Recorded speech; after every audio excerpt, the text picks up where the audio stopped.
Welcome to Exhuming the Truth, the podcast where we delve into mysterious worlds of cold cases, missing persons, true crime, and the fascinating science that is forensics. I'm forensic scientist and criminologist Asha Walther, and I am so thrilled to have you with me on this journey as we dance in the shadows of the world of crime, shining a light on scientific discovery while becoming another voice for those who need it most. So grab a drink and get comfortable while we jump into this episode together. Hello, friends and family. Thank you so much for being here. I am going overseas tomorrow, so I'm really excited. But I'm also a little bit stressed because I really am in the thick of it in terms of work right now, and I'm a bit nervous to go away. And I'm unsure how I'm going to balance time spent with the family and relaxing versus important things for work. But while we're on important things for work, I got yesterday I shared on our Facebook account a warning from a lovely young lady in the Kwinana area of Perth. And I'm going to read it here too, just to get it far and wide. So bear with me, otherwise you can skip through, but this is very important. So this is obviously a warning to Kwinana and surrounds, but I also want to extend that warning to the broader community all across Australia, to women, to just be super careful. And also please note when you listen to this that on the same day, the same man approached a second female in the same way. Now, the predator warning is at Thomas Oval, which is in Medina. Now, the car was a white truck with the license plate 1, C for chocolate, U for umbrella, Z for zebra, 356. And I'm just going to read it for you word for word. So this is what this woman had written, and then I will give you the description she gave us. So she said, safety warning for the women of Kwinana. On Friday morning, 6 to 6:30 a.m., I was harassed by a man as I was walking my dogs. He was parked in the car park at the top section of Thomas Road Oval near the Thomas Kelly Pavilion Soccer Oval. When I arrived and unloaded my dogs from the car to go for a walk, he got out of his truck and came over trying to initiate conversation, asking a series of really weird questions, which I ignored and walked away. I walked around the grass soccer oval area with my dogs and then went through the top gate into the bush walking area. As soon as I entered this area, he got out of his truck, got a large towel/blanket out of his truck and draped it over his shoulders and made a quick beeline for where I was in the bush. I called my husband so it could be seen and heard that I was on the phone. He walked straight up to where I was. I diverted off the path and into an area of low scrub, which he proceeded to follow me into.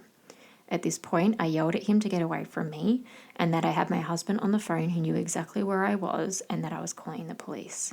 He walked back on the path but came back around to block off my exit, at which point I yelled at him again to get away from me. And he threw his hands up in the air and then walked off down the path, circling back to his truck but looking back at me the whole time. I stayed up in the bush area as my husband said he was on his way to where I was. The man stayed near his truck, but as soon as he saw my husband drive into the car park, he jumped in his truck and took off. My husband checked I was okay to get back to my car and then said he was going to go after the truck to get a license plate to report to the police. He managed to catch up to the truck in the Kwinana industrial area on Seabrook Way in Medina. When he got to a T-junction, he was behind the truck and the driver slammed his truck into reverse and tried to reverse into my husband's car. This has been reported to the police, but as he didn't touch me, there's apparently little they can do. Just wanting to warn people in Kwinana that this happened, especially women. I had my dogs with me, and this did nothing to deter him. Had my husband not been nearby and able to get there quickly, I would have needed police assistance to get safely back to my car, as that man seemed determined to carry out whatever he had planned. Please be safe and keep an eye on everyone in the community. I have never experienced anything like this before in this area and feel really rattled by the experience. Now, if I go down, I did ask for a description. So she also gave us the description to the best of her knowledge. Obviously, this was incredibly traumatizing. She said he was approximately 5'8" and in his late 30s to early 40s with olive to tanned skin, really short dark brown hair like a shaved head but growing out. He He was wearing long dark shorts, a dark jumper, and skate shoes. When I got there, he wasn't wearing them, but when he followed me up in the bush area, he was wearing large wire-framed reading glasses. So she got quite a good description, and her husband is fantastic for getting that registration. Am I shocked the police didn't do anything? No, I should be shocked, but they're not quite the proactive bunch a lot of the time. They wait for something to actually happen. In my eyes, this is obviously traumatizing and something should have been done, but much to my surprise, a lot of the community have come onto this post and been very helpful and there for this woman, which has been fantastic. There has been the odd comment I've had to delete with people kind of victim blaming, which I just do not approve of. We can't really sit there and say, oh, she should have done X, Y, Z. People do a lot of things they wouldn't usually expect to do or wouldn't imagine to be the perfect thing to do in those situations, and it's in no way this woman's fault. And I'm super grateful for her for sharing that so that we're able to spread that word and help protect people. That's as far as I'm going to go in terms of housekeeping today, because there's so much going on that if I sat here and updated you, it would be an entire episode. But I do have an episode for you today called Justice for Hannah McGuire, so let's get into it. You're listening to Exhuming the Truth, and today's episode covers a case that devastated the Ballarat and Clunes communities and sparked a national outrage across Australia. It's the story of 23-year-old Hannah McGuire, a young woman remembered as generous, warm, talented, and deeply loved, and the brutal domestic homicide that stole her life. This episode contains themes of family violence, coercive control, and homicide, so listener discretion is strongly advised today. And today we honour Hannah, we speak her truth, not the excuses made for the man who killed her. So to give you a case overview, it was April 2024 and Hannah was 23 years old and her body was found inside her own vehicle, which was burnt out in isolated bushland at Scarsdale, which is near Ballarat in Victoria. So what initially appeared to be a tragic car fire quickly unravelled into one of the most shocking examples of coercive control, escalation and male violence that Australia has seen in recent years. Honestly, some of the points in this case are truly going to shock you. Her ex-partner, Lachlan Young, who's also 23 at the time, eventually pleaded guilty to her murder. Now, it's 2025 and this is a bit of a recent case, so it was this year that he was sentenced to 28 years imprisonment with a non-parole period of 22 years and 4 months, which makes him eligible for parole in 2046. But Hannah's story is not defined by her murder. It's defined by who she was, who loved her, and her future that was, of course, stolen. So in the victimology, who was Hannah McGuire? Like I said, she'd been described as warm, she was talented, she was giving, she was incredibly young, so had her entire life ahead of her. She was deeply loved by her family and friends, even her colleagues, and especially the children that she supported. She actually worked as a teacher's aide at a local primary school where she was known for her patience, her kindness, and her gift for connecting with students who needed a gentle, steady presence. So if you're not familiar with a teacher's aide, they are saints. They're the best people that you're ever going to meet. It's like a teacher, like a really great teacher, but a teacher who's literally putting their hands up and saying, I will help you with the children that need all of the extra help and attention. These are great people. Now, her parents were Debbie and Glenn, and they described her as special, and they said she was a light in their lives and someone whose potential was limitless before she was taken. She was planning a life free from control. She was reclaiming her independence, and she was trying to build a future without violence. And it was that very freedom and that autonomy that ultimately made her a target. So let's go through the who's who in this case. And of course we have Hannah. Now, like I said, she was 23 years old at the time and a teacher's aide. She was a loved daughter of Debbie and Glenn McGuire and a young woman actively trying to rebuild her life after leaving this abusive relationship. Now, the abusive relationship was, of course, with Lachlan Young, who was also 23 years old and a tradie at the time. He was very well known for being jealous, controlling, manipulative, and abusive throughout the entire relationship. He exhibited escalating violence and coercive control in the weeks leading up to Hannah's murder, and he did in the end eventually plead guilty, but there's a bit of a grey area that we will go over. Then, of course, we've got Hannah's parents, Debbie and Glenn, who are victims in their own right, of course. They are currently very strong advocates for justice, and their impact statement described a grief beyond words. Now, another person in this situation I've just labelled as the unwitting friend, and this friend was known to Lachlan. So he was Lachlan's friend, and this person was not actually charged with any wrongdoing and claims to have been manipulated by Lachlan into helping transport the vehicle, Hannah's vehicle, not knowing Hannah was inside. We'll get into that as well shortly in more detail. But if we go into the relationship background and escalation of this entire situation. So Hannah and Lachlan had actually shared a home in Sebastopol during their relationship. And over time, their relationship became controlling, it was abusive, he was emotionally volatile towards Hannah, and it was obviously becoming physically unsafe. And she had actually documented this, and there were other things to pick up on, like phone calls that were able to prove this to be true.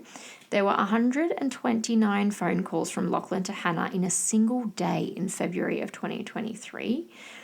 There's notes of intimidation and escalating violence from various sources. And there was a reported plot in which Lachlan actually allegedly asked a co-worker to help him drug and scare Hannah so she wouldn't take their shared home. Now, come early 2024, Hannah actually ended the relationship, which she was working towards for quite some time, and I imagine that would have been very difficult for her. And she was then working towards permanent separation.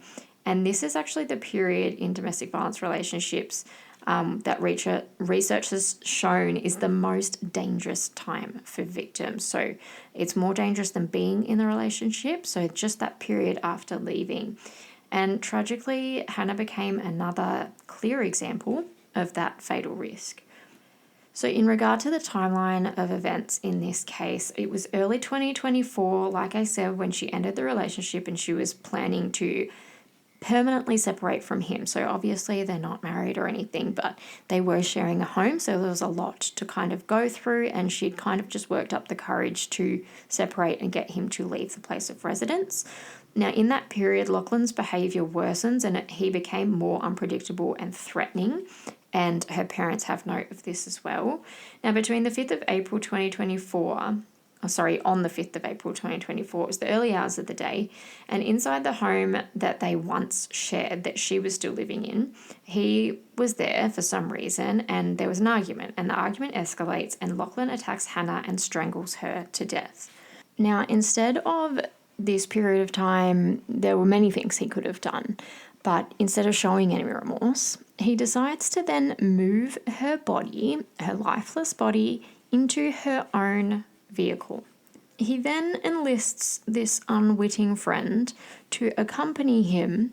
So he's waited for the friend to come over. He and the friend have got in the vehicle. The friend claims to have not known that she was deceased, but he obviously knew that he was participating in something that he shouldn't have been, considering it was not Lachlan's vehicle.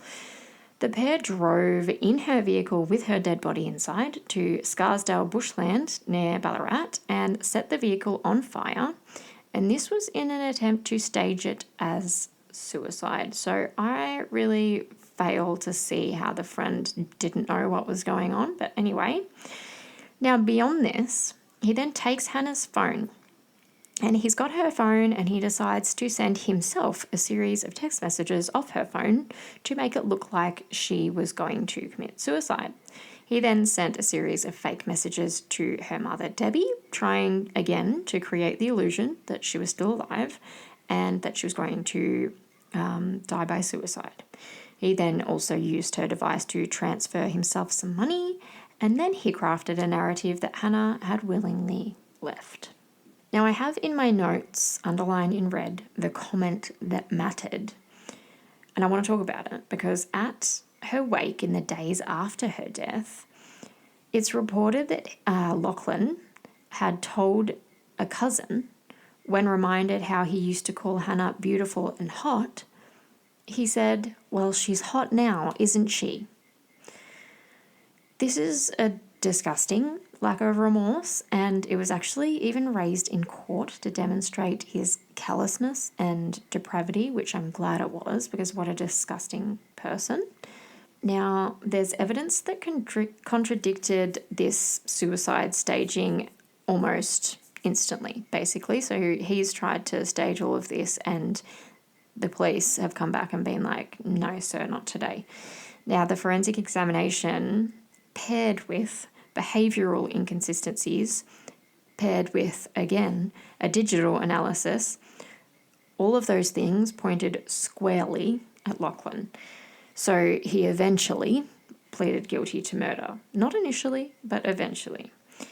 Now, the case was heard in the Supreme Court of Victoria, which was presided over by Justice Elliott. And the court heard that Hannah had made plans to leave Lachlan permanently, that Lachlan had a history of controlling and abusive behaviour, that his actions after the murder showed deliberation and staging and a focus on self-preservation. Absolutely disgusting.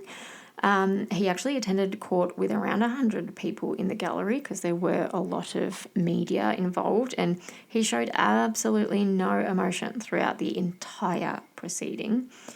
So his defence barrister was Glenn Casement, and his argument for Lachlan was he was young and he had a difficult upbringing and he sought treatment for substance abuse and he pleaded guilty, so, give him a lighter sentence. What? Anyway, so Justice Elliott emphasised that this was an incredibly brutal murder. There was betrayal in killing Hannah, but also in the home where she felt she was safe and free, finally. The clear hallmarks of coercive control, the complete lack of remorse, especially highlighted by his hot now comment. I'm really glad that this judge was on this case.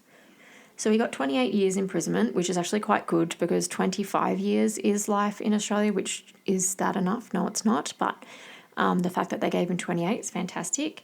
The non-parole period is 22 years and 4 months. That's a bit shit, but I can't really do anything about it. He will be eligible for parole in 2046, and he's already served 589 days of pre-sentence detention, which obviously discounted his term a little bit, which is also a bit shit. We'll go into the family's statement, which was after sentencing, where Hannah's mother, Debbie, she spoke on behalf of the family, and she was incredibly brave to do so. She says, and I quote, "We are relieved that the court has delivered its sentence today. While nothing can bring back what we have lost or the pain we continue to carry, today's outcome is an important step in our journey toward healing. We now need time together as a family to process today's result, and we kindly ask for privacy as we rebuild our lives." And I just want to say, from my own notes, that the dignity in the face of this unimaginable loss that this family held is profound, and I really do look up to Debbie and Glenn for the way that they have pursued justice in their daughter's case.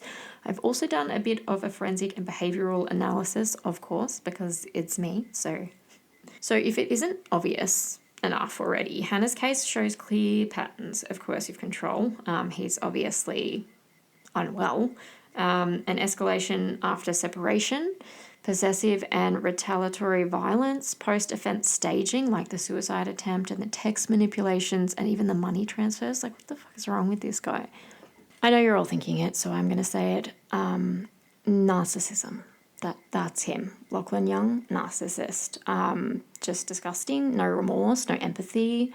He was absolutely prioritising his self-image over Hannah's human life. And it's a devastating reminder, really, that leaving an abuser is the highest risk period, and more needs to be done in that period of time.